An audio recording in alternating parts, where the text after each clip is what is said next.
person behind the brony. I'm your host, OsakaJack. Please sit back and relax as we talk to this week's guest brony. Hello, everybody, and welcome to Into the Spotlight. This is your host, OsakaJack, and today with me, I have someone that a lot of you might recognize from Twitter or Tumblr, Mr. MLPProblems. How are you, sir? I am doing good today, Sir OsakaJack, sir. Very well enunciated. I do appreciate it. How are things over on your end? Seriously. Going pretty good so far.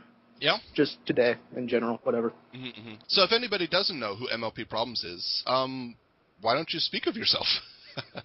Give them a little introduction. Well, I began humbly back in March of this year.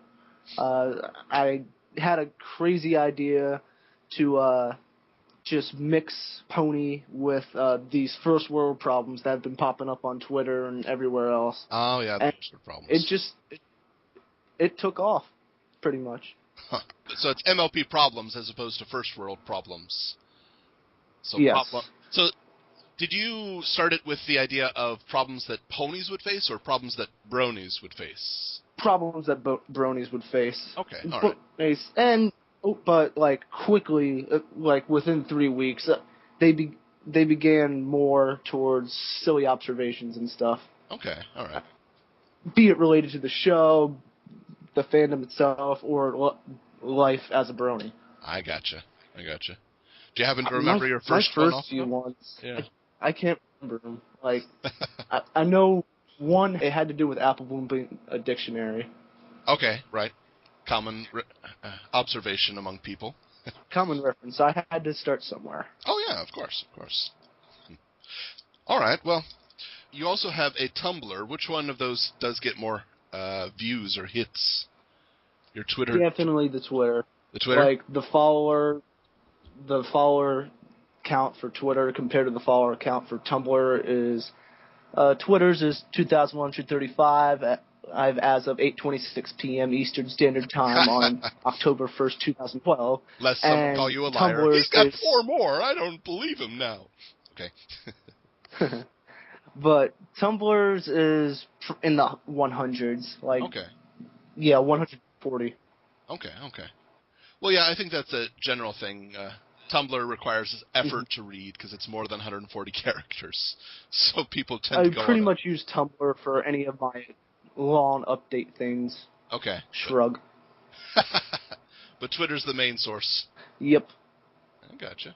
I'm part of the Twitter bronies. Woohoo! We're so cool. Well, I would like to get back, if you don't mind. One of your Tumblr blogs I thought was interesting. I'm going to delve in here a little bit.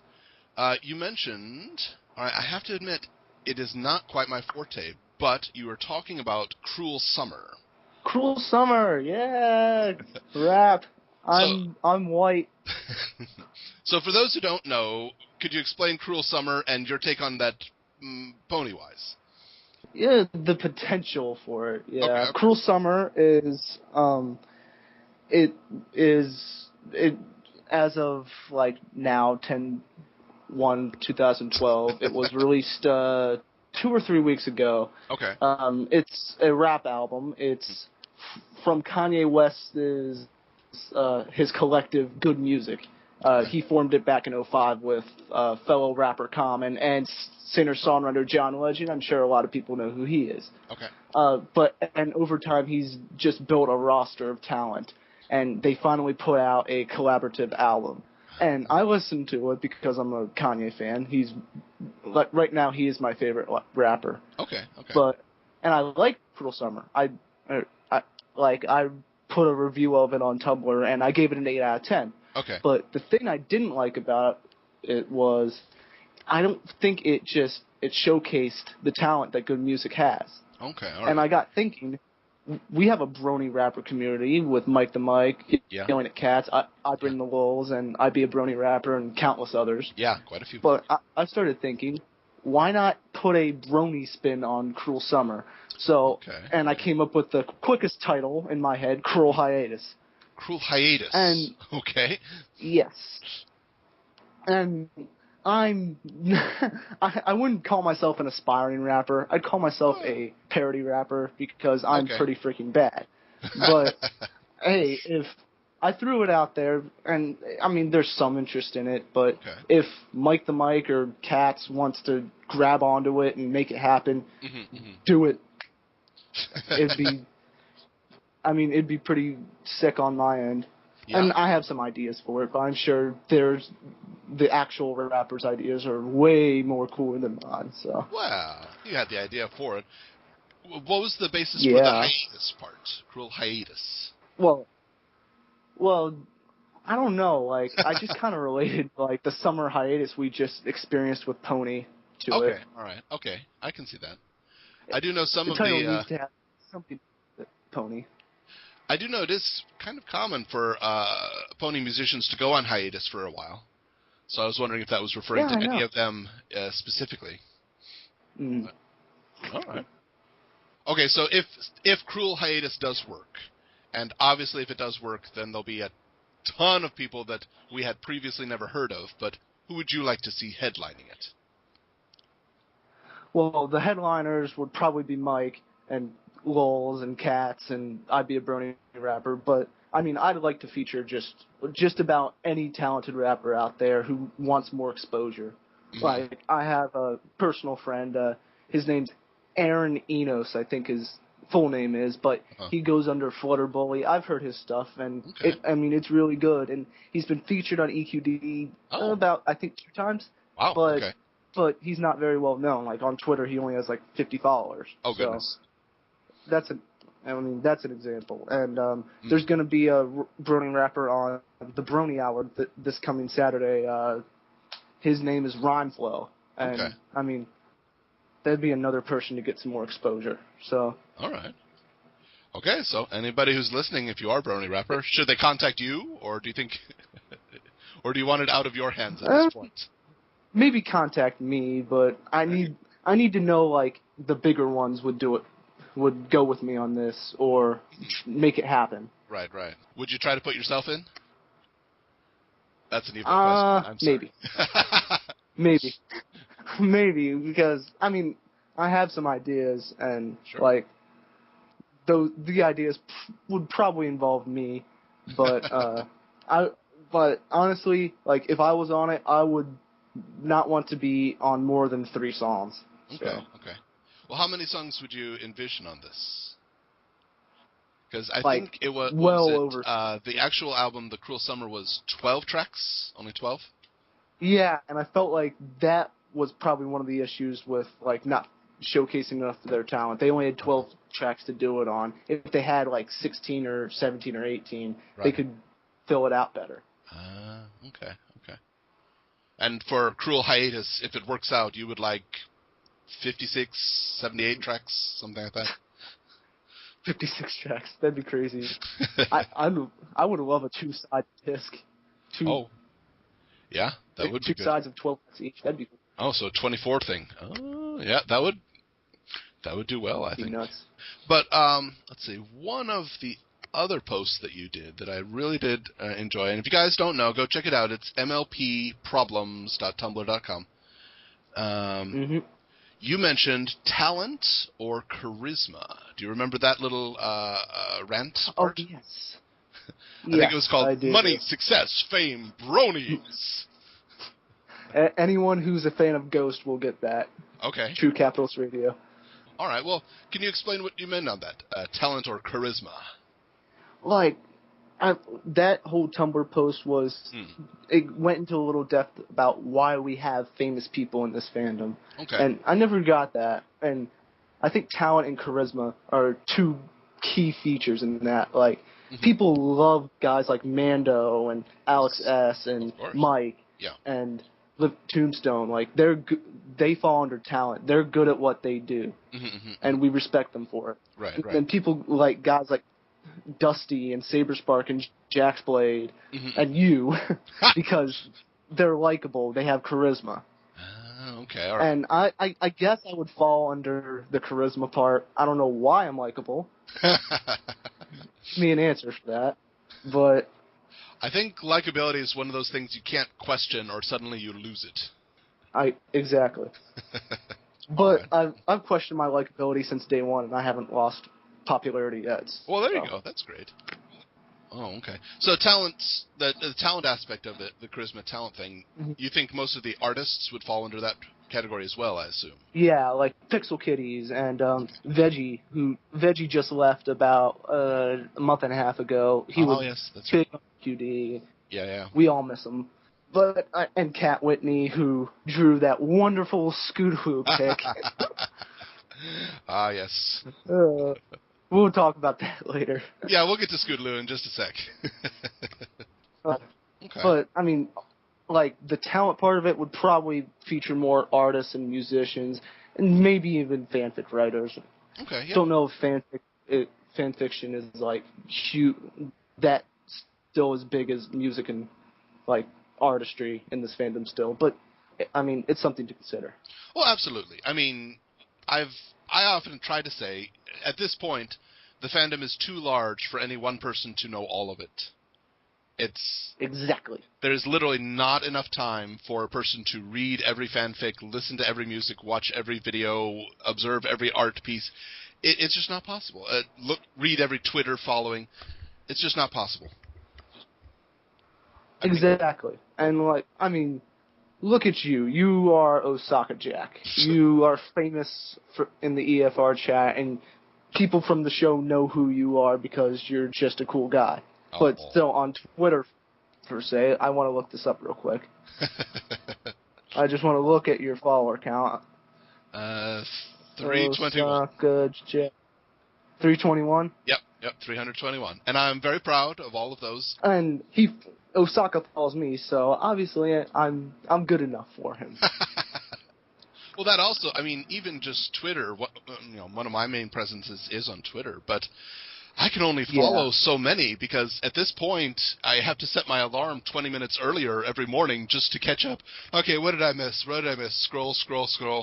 Okay, let's start our day. I mean, it's crazy. Like, there's so much out there that you have to keep track of. Yeah, and, I'm heavy props to everybody that does reading or listening or approving of anything to go on Equestria Daily. I think that's got to be a tough job, honestly. I know. I mean, it's amazing to me how EQD has taken off. Oh, yeah. It has exploded, and I think that's great. And I do feel bad for the people whose stuff is rejected. It might have total merit to it. Just, there's so much out there. I mean, like, look, I'm looking at their exact page view right now, and it's it's just under 250 million. That's insane. Yeah. I mean, yeah. To anyone who thinks like bronies are like a small subset of the internet, just look at that page view count right there, and your argument is forever axed in half with an axe.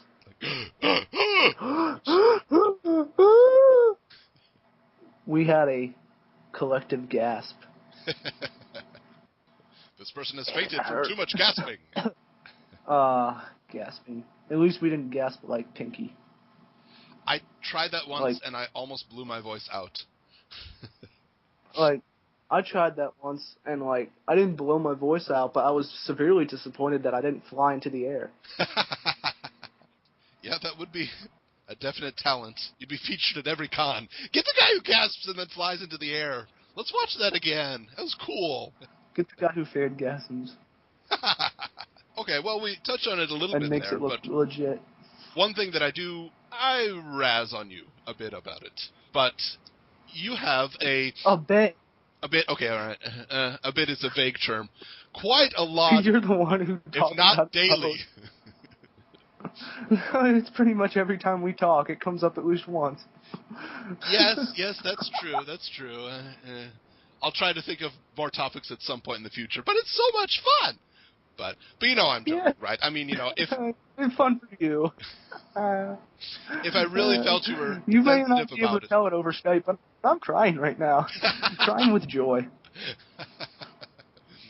But for those who don't know, can you explain who is it that tends to pique your interest, shall we say, in the world? Oh, well, I mean, if you follow my Twitter, you know it's pretty much a running gag that I talk about how much of a crush I have on Maddie Peters, the voice of Scootaloo. And nice Osaka over here commissioned Kat Whitney, who's a member of the Everfree Northwest staff and an excellent artist, might I add, to draw a picture of. I tweeted something out when Natty's Twitter account finally got over 1,000, and I mean it's pretty funny if you look at it. I hope Osaka can link something to the picture. I'll try on that. A brief summary of it is pretty much Scootaloo typing at a computer, and you can see on her computer that it's all of my tweets about her Maddie passing 1,000, and Scootaloo has the cutest freaking look on her face. So yeah, I was pretty happy. It's like Osaka wants for me. If I could torture people into smiling, then that works for me. Well, why not? Yeah. But I don't know if that's really the beginning of the story. At what point did this crush begin? And I have to say, something very serious on this. You admit to having a crush on things. I think a lot of people develop or have a crush on quite a few of the people who work on the show. But I think something that is really good, that's really good for you, and I really wish other people would do this. Your crush is grounded in reality. You know that it's a crush, and I haven't heard you planning to move out there. The fact that it's a crush. Yeah, you realize it's a crush. It's something you're feeling right now, but it's probably not going to go anywhere. You're not making plans to move there and see if you can lay in wait for them, and yeah. Great it's called a crush for a reason. Absolutely. Very well said, yes. It's called a crush for a reason. It's a crush, it's infatuation, it's not actual deep, passionate love. Right. But, okay, so given it that it is a crush... Not yet. Oh, yeah. One can dream, can't he? Absolutely. Yes, nothing wrong with a dream. Nothing at all. At what point did the crush start? Do you happen to remember? I knew Maddie was cute and everything, but it started during the Everfree Northwest stream. She entered the I think it was the staff musician panel. I don't know why she was on there, but I know. I have heard that she can sing. I mean, her character does not, but Michelle Krieber has said that she can sing. And I believe she sang backing vocals on Spies in the Night. I don't think it's Spice in the Night. I think it was Saturday Night. Oh, Saturday Night. Well, they both have night in it. Yeah. And those who don't know, it's hard for me to remember, Osaka. Michelle Krieber has come out with an album, Timeless Songs of a Century, and she has 13 songs in there. But one of the songs is Saturday Night, and on the credits it does list Maddie Peters as singing in the background for Saturday Night. And I think she confirmed that on Twitter, didn't she? Oh, yeah. Yeah, okay. All right, so... I'm pretty sure Michelle confirmed it, yeah. Yeah. Might not be the easiest thing to single out her voice. Have you tried? Oh, believe me, I have tried. I think I managed to pick it out once, and then I lost it. Why? Okay, but I'm sorry, getting off topic. So, we saw her on the musicians panel from Everfree Northwest, and that was it for you? Yeah. I mean, she walked into the picture, and I think everything just slowed down. And I could only see her. And I'm like, that is true beauty. And just to embarrass you a little bit further, I'll stop real soon, but a little bit further, I think it was pretty soon after that, who was it who got you a shout-out? I mean, come on now, who got you a shout-out from Maddie? Yeah, this guy right here, people. I don't know why, but Osaka somehow got her to give me a shout-out, and I'm the only one to get a shout-out so far. It came out of freaking nowhere. I'm just at my computer eating Doritos like I usually do, because I'm a lazy idiot. But and I'm just surfing on the internet, and then a TweetDeck notification pops up, and it's from Maddie, and she's like, "Hey, MLP Problems. Your friend OsakaJack said you would like a shout out, so hey," or something. I mean, my reactions were pretty freaking grand. That was a very, very fun night, just in the aftermath of that. Mm-hmm. Yeah, and we proceeded to razz you mercilessly about that, but in good humor. You have to razz people in good humor. Absolutely, yeah.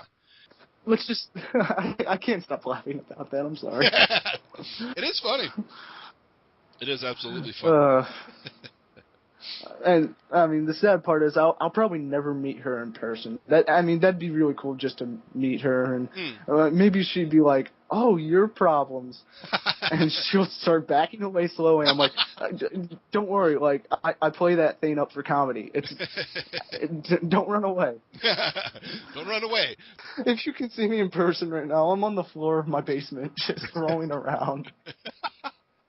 Which in itself sounds quite funny. If my parents could see me, they would just walk away in shame.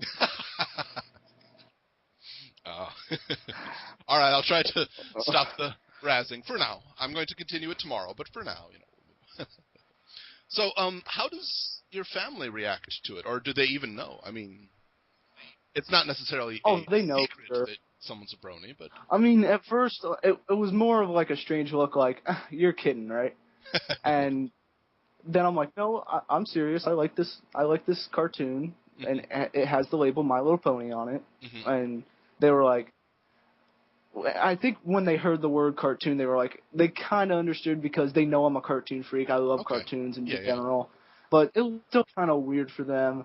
Mm-hmm. But I think the moment it clicked for them was when early on in my history, like when Delancey first announced the BronyCon documentary. Oh yeah.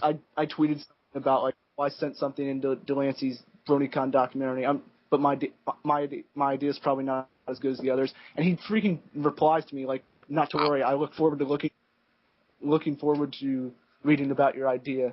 Oh and, wow! Like my heart. And my dad actually walked in the room. He's like, "Dude, you look like you just saw a ghost." I'm like, "Hey, Trek, come over here and see who just tweeted me." And my parents are huge Next Generation nuts, and I think that's when it finally clicked. Like, "Ooh, wow, you just talked to John Delancey from Star Trek." Mm-hmm.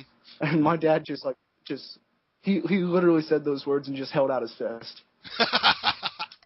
Bro huff. And he didn't know, and I think I shouted out bro huff when I returned his fist, and he's like, mm-hmm. "I'm ashamed of you, kid, but I have to live with you."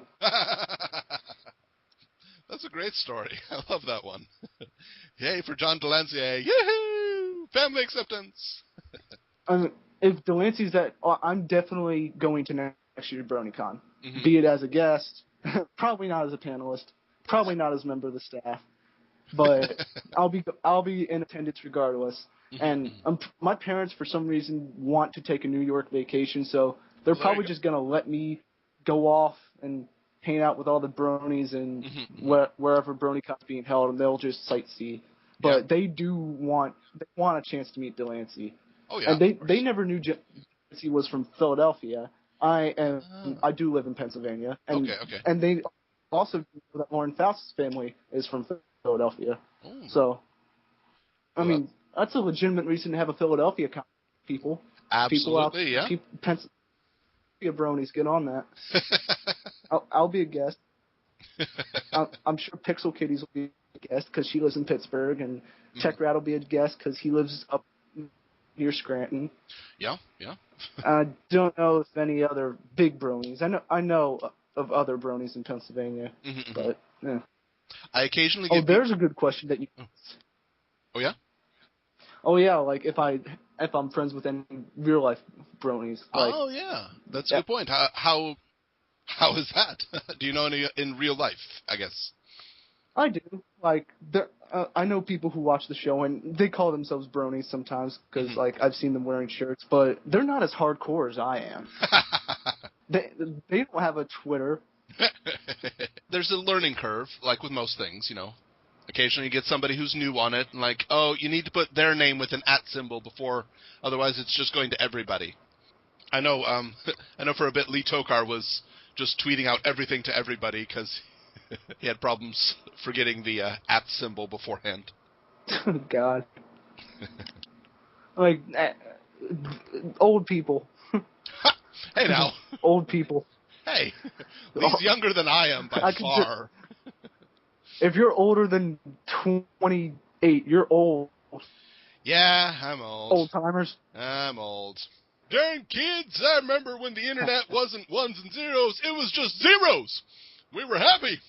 Damn kids, I remember back in the time where there were no ponies on the internet and all we talked about was how to get Windows Millennium Edition working. Oh, I can go back further than that. I remember 95 versus 98 arguments. I do. Oh my God. I mean, 90s internet. That's crazy.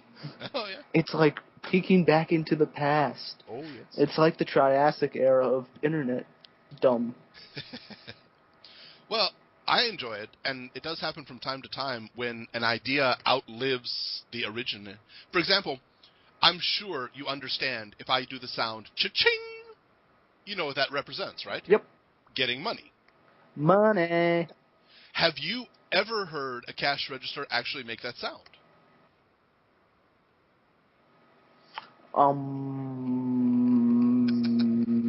Not on video, and I might have like old-timey stuff. Mm-hmm. Yeah, I have vague memories when I was young that cash registers made that sound cha-ching as the drawer opened. But, you know, even by the time I got to elementary school, it was mostly out. But that sound has prevailed over the actual invention. I think that's interesting. Oh, I mean, that's... You can't erase an idea. Nope. What? At my actually at my work, one of the stores that's next to our school, they still use dial-up. Mm. Oh. So it's funny because I idiots. know the sound. Dee-dee. I know the sound and I know what it represents, but a lot of the people who come to our school and the kids that we teach are like, "What is that? What is that sound? What is that annoying thing?" And we're like, well, that's the sound of them connecting to the internet. They're looking at you like, what? Internet doesn't make a sound. You just pull up your iPhone and it's there. Like, oh, yeah. What are okay. you talking about, crazy person? If a person rages on the internet and no one is around to hear it, do they make a sound? Ooh, we are thinking deep now. Screw that crap. I'll have ponies. Huh? Screw philosophy. I've got ponies. I like that. That's good. Well, I am hesitant to do the favorite pony, favorite episode thing, but I would like to try. I guess it falls under philosophy, but what's the absolute line or scene that defines your bronydom to you? Oh, well, no one's asked me this before out of the 4 interviews I've done. Hey. Don't pour a pint for yourself. Why don't you? It's 10 a.m., but okay. Getting drunk in the morning. But that is a very tough question. I don't know. I honestly don't know. I mean, I can't even remember the scene that got me like, okay, I'm hooked. Like, it just happened. Yeah. Like, I always tell the story, like, I discovered the show while babysitting my 2 little girl cousins, and the only reason it held my interest was because I heard Delancey's voice. And then, I actually started watching it, and it was entertaining. Mm-hmm. And I'm like, oh, well, I've heard of, I think I saw ponies on the internet before, but I never really got it. Okay. Yeah. And then I'm like, well, I'll check it out when I have some time. And then, like, a few days after that, I woke up with, like, 102-degree fever, and my parents are all panicky and stuff. And I'm like, yeah, I get to watch ponies all day. So I just started from the beginning, and I literally watched the first season in 2 days. Wow. And because I had nothing else to do. I was laying in bed, trying not to puke my brains out. Of course, yeah. And I think this was a Thursday, Friday when I did this, and Lesson Zero aired the next freaking day. And I always say Lesson Zero is my favorite because, I mean, that episode has it all for me, like wall-to-wall comedy, drama, character stuff, and good animation. But there's, no scene that, defines my brony-ism. Okay. If that's a word. Sure, why not? I mean, we make brony a word. We've got to use other forms of speech for it. Brony. Did you brony yesterday? Yes, I did. I bronied yesterday. Yeah. I'm gonna just pony right now. That works, yeah. Is this a brony-ish idea to you? Oh, There's absolutely. a word about ponies. Sure, we can ponify any word we like. So Lesson Zero in general, but no specific scene or line. Yeah, Lessons be my favorite episode, but there's just no specific scene that defines anything. It's a wide range of awesome and funny and cool and interesting. Absolutely. And cartoony. I'm waiting on a Weird Al Yankovic guest appearance. That would be amazing. He was seen talking to Stefan, and was it Stefan? Stefan Andrews? No, it was Will Anderson. Will Anderson, because Will Anderson played his band. That's right. Absolutely, yes. Oh, I believe Will played harmonica in his band. I think. And I think it's probably safe to say that there is a lot of crossover between Weird Al fans and bronies. I think it's a safe thing. Oh, I love Weird Al. I don't have his new album yet, but I have the one that has White and Nerdy on it. And oh yes. For a while, that was my theme song of choice when I walk into basketball practice. I actually Weird Al has a different meaning for me. It's so hard for me to keep up with popular music since I'm not in the country anymore. So honestly, all I do is I buy the Weird Al album and I listen to it. I'm like, okay, now I need to listen to the originals of these songs, and I'll be pretty caught up on pop music right now. So I listen. My parents sort of do that. Yeah, I have no idea what's. I have a vague idea of what's popular. I listen to him. I'm like, okay, let's find the original. Oh, okay, I understand his joke now. Got it. Okay. And I mean, who doesn't like Weird Al? Seriously. Yeah, really? Have you read he's such a cool guy, and he's talented in what he does. Yeah, he has a children's book out. It's really good. It's actually good. It's kind of the what I want to be when I grow up things. It's amazingly good. I got it from my nephew. Weird Al wanted to be a polka player, and he succeeded, and then some. Absolutely. Well, you mentioned basketball a little bit ago. I take it you're on the team, or at least play. Yes. Oh yeah, I'm on the team. Well, tell us about that. Well, I have a position. It's called right bench. Well, when we're home, it's left bench. Still, if we ever had a charity brony basketball game, I'd be killing you all. Probably, yes, probably. Oh. All right, so if you had your choice in basketball, which pony would best you? Who would beat me in basketball? Yeah. Well, probably Dash. Dash would. I cannot guard fast people to save my life, and she'd be blowing by me. And as long as she didn't blow layups or blow dunks, she'd kill me. I think the ability to hover is pretty good for dunking, but if we assume that wings are out, then yeah, okay. Oh yeah, but I'm just gonna assume that I'd beat Twilight because she wouldn't know what the heck she's doing. I'd beat Fluttershy because she'd be too timid to actually play defense. Okay. I have no idea about Pinky. She may take it seriously for 5 seconds and then decide to go play with the cheerleaders the next minute. Yeah. Don't know about Rarity. I'd assume she'd be average in everything, but if she actually gave a damn, she might just go beast mode on me and kill me. AJ, I think if you smudged Rarity's uniform at all, that would be the end of it. She would completely own you. The uniforms were just regular old practice jerseys. She would not be on the court. She'd be I would not be caught dead in that hideous display.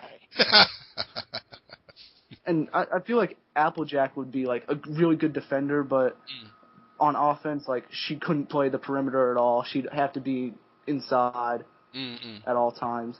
Yeah. And then she might beat me because I'm a guard.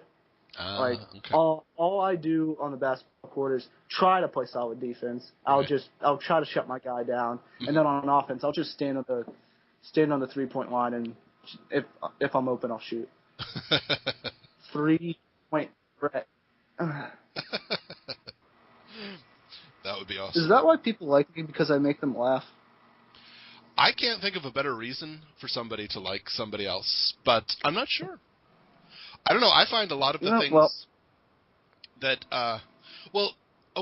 recently you did change the format on the MLP Problems Twitter feed, right?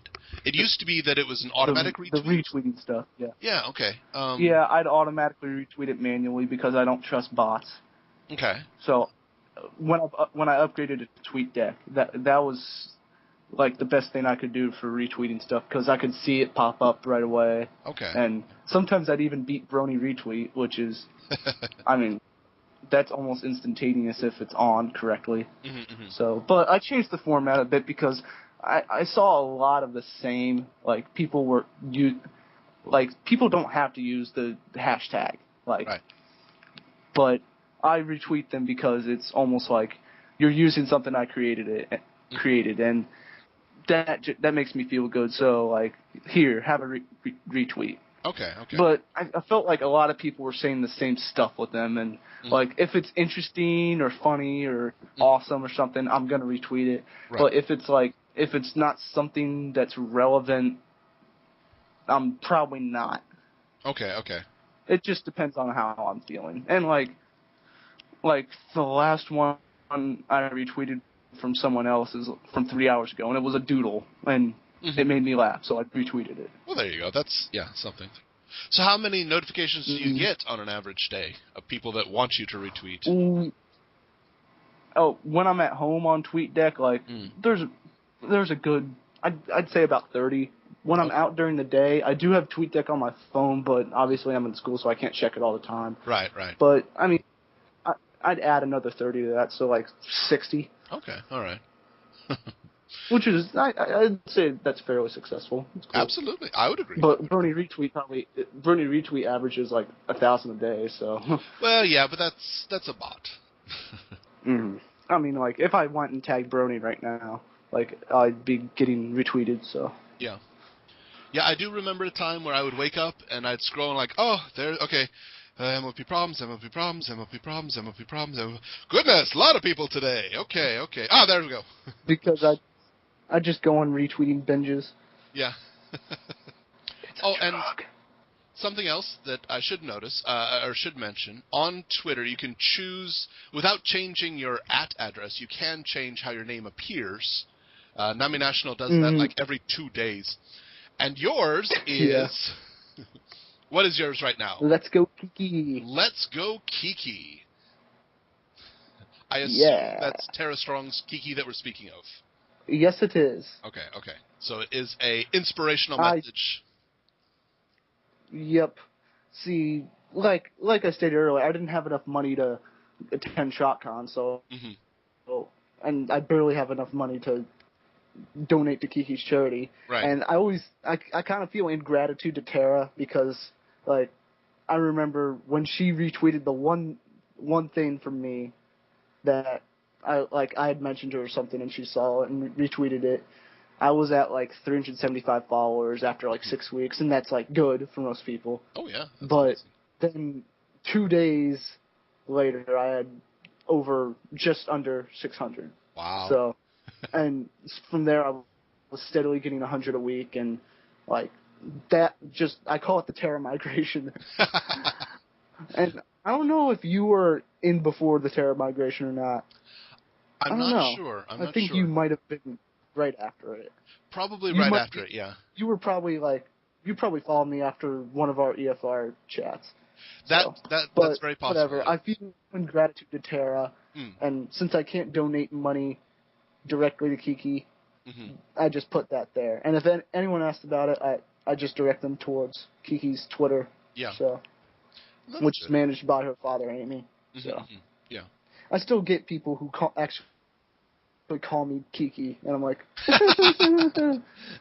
if you don't understand, just ask. Come on, people. If you follow Tara, you know what I'm referring to. Yeah, probably. And if you don't know who we're referring to, seriously, go check out Kiki and Amy. Donate. Just put Tara Strong up on your Twitter feed. It'll come up within 10 minutes. Yeah. It's a good cause. It's for a little girl who has cancer. If you're actually really too lazy to go and check it out, but yeah. And I think Tara mentioned at Candlelight Gardens that Brony's raised $60,000 for her so far. And that's which is insane. It's phenomenally insane. It's amazing. I can't fathom it. That's the power of what we can do, people. Absolutely, yeah. Well, and I mean that. I don't know about you, but that continuously floors me. Even you get little itty bitty cons who will report we raised over $2,000 for charity. I'm like, wow, how many people did you have attend? That's 100, 150. Wow. All right. Well, do you have any? Well, with all the retweets that you've done, has there been anyone that sticks out in your mind, like somebody hashtagged MLP Problems, and you were just like, oh, I can't believe this person did it. Oh, I mean, Tara did it before, after BronyCon. Oh, wow. That forwarded me, and I'm like, wow. I know she retweeted me the one time and got me all those followers, but she actually knows of that hashtag. Whoa. Awesome. And I think Michelle's used it before as well. Yeah. So those are the two big ones. And, I mean, a lot of big people in this fandom do it. Like, I've seen Dusty and Saber and Screwball and Jack's use it before. Yeah, I don't know if Jack is. I can't remember. But I can't believe it's become like a thing on Twitter. That's crazy. Yep.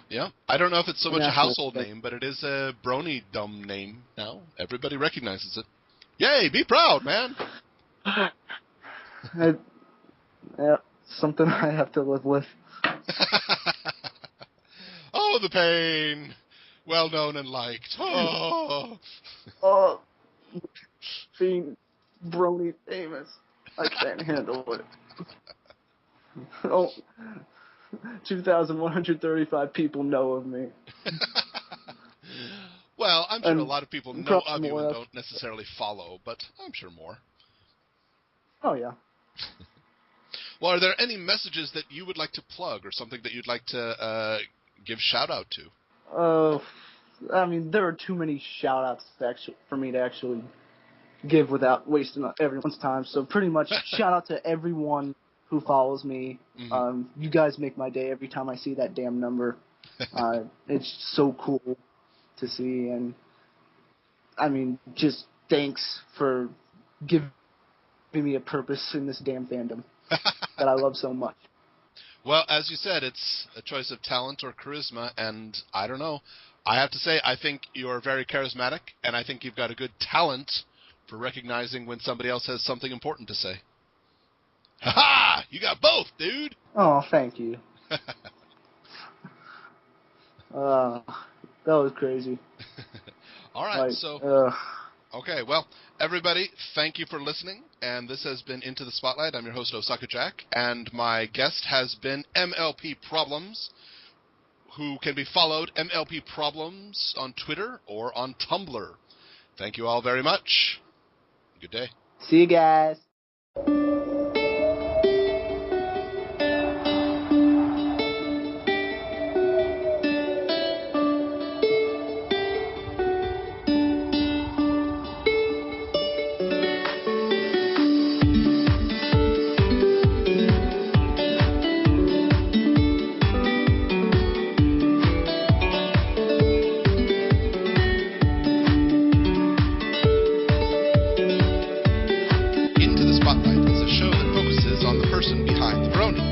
I'm your host, OsakaJack. Please sit back and relax as we talk to this week's guest, Brony. Hello, everybody, and welcome to Into the Spotlight. This is your host, OsakaJack, and today with me, I have someone that a lot of you might recognize from Twitter or Tumblr, Mr. MLPProblems. How are you, sir? I am doing good today, Sir OsakaJack, sir. Very well enunciated. I do appreciate it. How are things over on your end? Seriously. It's going pretty good so far. Yeah? Just today, in general, whatever. Mm-hmm. So if anybody doesn't know who MLPProblems is, why don't you speak of yourself? Give them a little introduction. Well, I began humbly back in March of this year. I had a crazy idea to just mix pony with these first world problems that have been popping up on Twitter and everywhere else. Oh, yeah, the first world problems. It took off, pretty much. Huh. So it's MLP problems as opposed to first world problems. So yes. So did you start it with the idea of problems that ponies would face or problems that bronies would face? Problems that bronies would face. Okay, all right.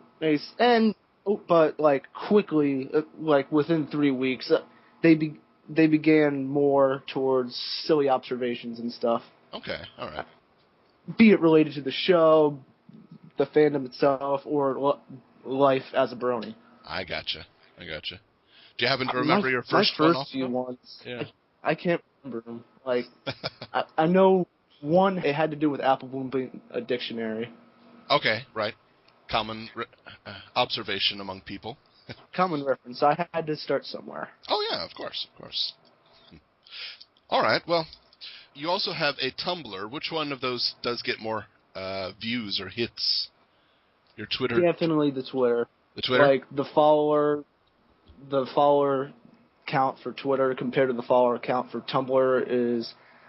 Twitter's is 2,135 as of 8:26 p.m. Eastern Standard Time on October 1st, 2012. Lest someone call you a liar. Tumblr's He's got 4 more. I don't believe him now. Okay. But Tumblr's is in the 100s. Like, okay.